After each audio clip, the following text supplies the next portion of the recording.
পথে ডাক্তার জোবাইদা রহমান, ঢাকা ত্যাগ করেছেন বিএনপি নেতা। ঈদ কোথায় করছেন বিএনপির শীর্ষ নেতারা, দেখুন তালিকা। জামায়াত নেতারা ঈদ কোথায় কাটাবেন জেনে নিন। চাঁদা না দেওয়ায় চালককে মারধর, বিএনপি নেতা সহ গ্রেফতার। এতক্ষণ শুনছিলেন সংবাদ শিরোনাম, এবারে বিস্তারিত।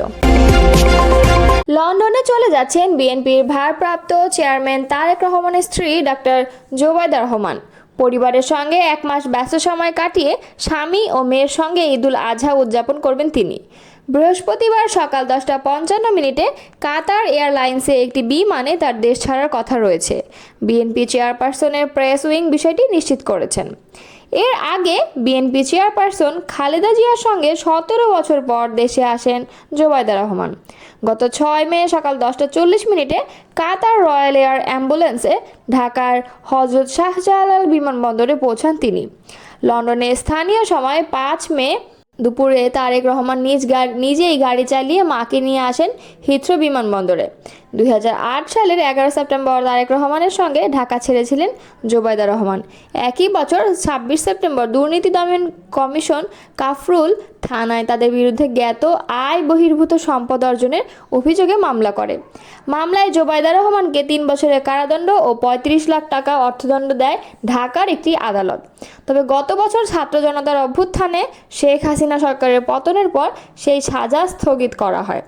প্রসঙ্গত, doctor Zubaida Rahman Dhaka medical college থেকে MBBS ডিগ্রি অর্জন করেন। পরে লন্ডনের ইম্পেরিয়াল কলেজ থেকে মেডিসিন বিভাগে বিদ্যায়ন করে রেকর্ড নম্বর ও স্বর্ণপদক নিয়ে MSc করছেন। 1995 সালে বাংলাদেশ সিভিল সার্ভিস পরীক্ষায় প্রথম হয়ে স্বাস্থ্য ক্যাডারে যোগ দেওয়ার আগে 1994 সালের 3 ফেব্রুয়ারি তারেক রহমানের সঙ্গে ডাক্তার জোবাইদার বিয়ে হয়। তারেক রহমান ও ডাক্তার জোবাইদা দম্পতির জায়মা রহমান নামের এক কন্যা সন্তান রয়েছে, যিনি যুক্তরাজ্যের বার অ্যাট ল ডিগ্রি সম্পন্ন করেছেন এবং মা বাবার সঙ্গে সেখানেই থাকছেন।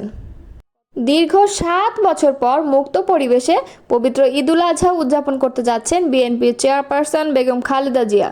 এবারের ঈদে তিনি রাজধানীর গুলশানের ফিরোজা ভবনে আত্মীয় স্বজন ও ঘনিষ্ঠদের সঙ্গে ঈদের আনন্দ ভাগাভাগি করে নেবেন। সম্প্রতি চিকিৎসা শেষ করে বড় ছেলে তারেক রহমানের স্ত্রী ডাক্তার জোবাইদা রহমান এবং ছোট ছেলে প্রয়াত আরাফাত রহমান কোকোর স্ত্রী সৈয়দা শর্মিলা রহমানকে সঙ্গে নিয়ে যুক্তরাজ্য থেকে দেশে ফিরেছেন খালেদা জিয়া। তবে শর্মিলা রহমান ইতিমধ্যে তাদের 2 মেয়ে জাফিয়া রহমান ও জাহিয়া রহমানের কাছে ফিরে গেছেন। অন্যদিকে ডাক্তার জোবাইদা রহমান আজ বৃহস্পতিবার সকালে ঢাকা থেকে কাতার এয়ারওয়েজের একটি ফ্লাইটে যুক্তরাজ্যের উদ্দেশ্যে রওনা হবেন। সেখানে তার স্বামী তারেক রহমান ও তাদের একমাত্র মেয়ে ব্যারিস্টার জাইমা রহমান অপেক্ষা করছেন। তারা এবারের ঈদ উদযাপন করবেন যুক্তরাজ্যে।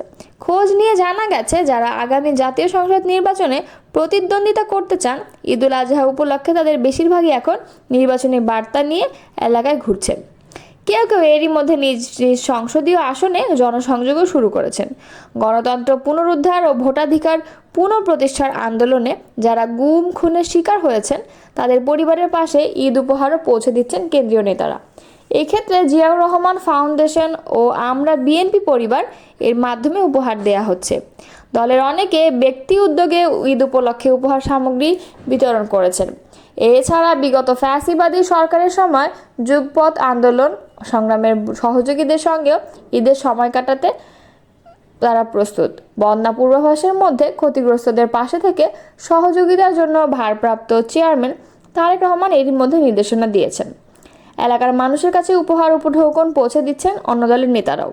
বিএনপি মহাসচিব মির্জা ফখরুল ইসলাম আলমগীর রাজধানীর ঢাকার গুলশান আজাদ মসজিদ স্থায়ী কমিটির সদস্য ডক্টর খন্দকার মোশাররফ হোসেন গুলশান সোসাইটি মসজিদ মির্জা আব্বাস শাহজাহানপুর ঈদগাহ ময়দানে ঈদের নামাজ আদায় করবেন। বিএনপি স্থায়ী কমিটির সদস্য গয়েশ্বর চন্দ্র রায় কেরানীগঞ্জে স্থানীয় নেতাকর্মীদের সঙ্গে ঈদ শুভেচ্ছা বিনিময় করবেন এবং স্থানীয় কমিটির সদস্য ডক্টর আব্দুল মঈন খান নরসিংদীর পলাশ, নজরুল ইসলাম খান বনানী DOHS মসজিদ এবং মেজর হাফিজ উদ্দিন বনানীর বড় মসজিদ, অধ্যাপক ডক্টর AZM জাহিদ হোসেন ধানমন্ডিতে ঈদের নামাজ আদায় করবেন এবং barrister Rafiqul Islam Mia, lieutenant general Mahbubur Rahman ও বেগম সারোয়ারি রহমান গুরুতর অসুস্থ অবস্থায় বাসায় আছেন।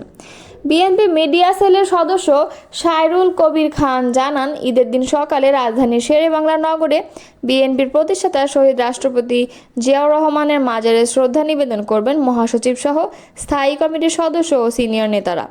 এরপর রাতে দলের চেয়ারপারসন খালেদা জিয়ার সঙ্গে মহাসচিব সহ স্থায়ী কমিটির নেতাদের ঈদের শুভেচ্ছা বিনিময় করার কথা রয়েছে।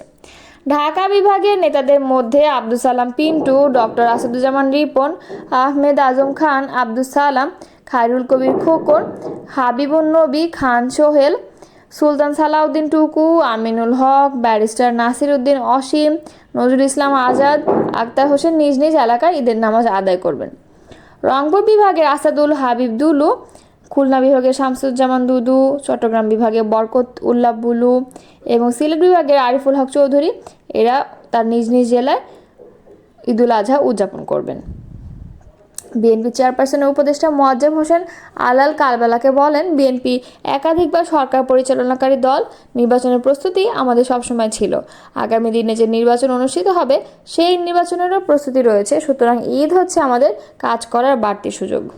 দেশের পরিবর্তিত পরিস্থিতিতে অন্যতম প্রধান রাজনৈতিক দল বাংলাদেশ জামায়াতে ইসলামের নেতাকর্মীদের জন্য এবারের পবিত্র ঈদুল আজহা অন্যরকম কাটবে। এরই মধ্যে দলকে তাদের দাড়িপাল্লা প্রতীক ও নিবন্ধন ফিরিয়ে দেওয়ার সিদ্ধান্ত নিয়েছে নির্বাচন কমিশন। দলীয় সূত্রে জানা গেছে, জামায়াতে ইসলামের আমির ডক্টর শফিকুর রহমান এবারের ঈদুল আজহা উদযাপন করবেন মৌলভীবাজার জেলায় নিজ গ্রামে। দলের নায়েবে আমির অধ্যাপক মুজিবুর রহমান রাজশাহীর গোদাগাড়ী উপজেলায় নিজ গ্রামে ঈদ উদযাপন করবেন। নায়েবে আমির সাবেক এমপি ডক্টর সৈয়দ আবদুল্লাহ মোহাম্মদ তাহের কুমিল্লা জেলার 14 উপজেলায় নিজ গ্রামে, নায়েবে আমির সাবেক এমপি মাওলানা শামসুল ইসলাম চট্টগ্রামের সাতকানিয়া উপজেলায় নিজ গ্রামে ঈদ করবেন। জামায়াতের সেক্রেটারি জেনারেল অধ্যাপক মিয়া গোলাম পরোয়ার পবিত্র হজ পালনে সৌদি আরবে আছেন। কেন্দ্রীয় নির্বাহী পরিষদ সদস্য এটিএম আজহারুল ইসলাম ঢাকায়, ভারপ্রাপ্ত সেক্রেটারি জেনারেল মাওলানা এটিএম মাসুম কুমিল্লার লাকসাম উপজেলায় নারায়ণপুর গ্রামে এবং সহকারী সেক্রেটারি জেনারেল মাওলানা রফিকুল ইসলাম খান সিরাজগঞ্জ জেলার উল্লাপাড়া উপজেলায় নওকর গ্রামে ঈদ উদযাপন করবেন। সহকারী সেক্রেটারি জেনারেল অ্যাডভোকেট এহসানুল মাহবুব জুবায়েদ সিলেট জেলার নিজ গ্রামে ঈদ উদযাপন করবেন। এছাড়া দলের কেন্দ্রীয় নির্বাহী পরিষদ সদস্য আব্দুর রব ঢাকায়, অধ্যক্ষ মোহাম্মদ শাহাবুদ্দিন বগুড়ায়, অধ্যক্ষ মোহাম্মদ ইজ্জতুল্লাহ সৌদি আরবের পবিত্র মক্কা নগরীতে এবং মোবারক হোসাইন ঢাকার মোহাম্মদপুরের কাদিরাবাদে হাউজিং মসজিদে ঈদুল আজহার জামায়াতের পক্ষ থেকে জানানো হয়েছে যে তারা এখানেই নামাজ পড়বেন। জামালপুরের মাদারগঞ্জে চাঁদা না পেয়ে এক মাহিন্দ্র গাড়ি চালককে পিটিয়ে জখম করার ঘটনা ঘটেছে। এই অভিযোগে বিএনপির নেতা সহ দুজনকে আটক করেছে যৌথ বাহিনী। বুধবার বিকেলে মাদারগঞ্জ মডেল থানায় মামলা ভুক্তভোগী মাহিন্দ্র চালক রাঙ্গা মিয়া বাদী হয়ে মামলা দায়ের করেন। মামলার পর আটককৃতদের গ্রেফতার দেখিয়ে আদালত সোপর্দ করা হয়। এর আগে অভিযোগের ভিত্তিতে গতকাল মঙ্গলবার দিনগত গভীর রাতে উপজেলার করইচড়া ইউনিয়নের জাটিয়ারপাড়া এলাকা থেকে তাদের আটক করা হয়। গ্রেফতারকৃত ব্যক্তিরা হলেন করইচড়া ইউনিয়ন বিএনপি সদস্য ও পূর্ব জাটিয়াপাড়া এলাকার মুন্নাফের ছেলে গোলাম মোস্তফা জিন্না ও তার সহযোগী একই এলাকার মৃত সুরজ মণ্ডলের ছেলে সোলাইমান সুলাই। পুলিশ ও স্থানীয় সূত্রে জানা গেছে, মাহিন্দ্র চালক রাঙ্গা মিয়া পূর্ব জটিয়ারপাড়া এলাকার মমিনুল ইসলামের বাড়িতে দীর্ঘদিন ধরে ভাড়া বাসায় বসবাস করে আসছিলেন। গত 5 আগস্ট সরকার পরিবর্তনের পর বিএনপি নেতা জিন্না ও তার সহযোগী সুলাইমান তার কাছে মাসিক 15,000 টাকা চাঁদা দাবি করে, কিন্তু চাঁদা না দেওয়ায় তারা ক্ষিপ্ত হন। পরে গত 31 মে রাতে গাড়ি নিয়ে বাড়ি ফিরলে হকি স্টিক ও লোহার রড দিয়ে পিটিয়ে রাঙ্গা মিয়াকে গুরুতর আহত করে। এ সময় স্থানীয়রা আহত রাঙ্গা মিয়াকে উদ্ধার করে মাদারগঞ্জ উপজেলা স্বাস্থ্য কমপ্লেক্সে নিয়ে গেলে কর্তব্যরত চিকিৎসক তাকে জামালপুর জেনারেল হাসপাতালে পাঠায়। এই ঘটনায় রাঙ্গা মিয়া মাদারগঞ্জ সেনাবাহিনীর অস্থায়ী ক্যাম্পে একটি লিখিত অভিযোগ করেন। অভিযোগের পর মঙ্গলবার দিনগত রাত 2টার দিকে সেনাবাহিনীর সদস্যরা জটিয়ারপাড়া এলাকায় অভিযান চালিয়ে তাদের আটক করে মাদারগঞ্জ মডেল থানা পুলিশের কাছে সোপর্দ করে। এ সময় গ্রেফতারকৃতদের কাছ থেকে মাদক সেবনের সরঞ্জাম, গ্যাস লাইট ও 2টি স্টিলের লাঠি উদ্ধার করা হয়।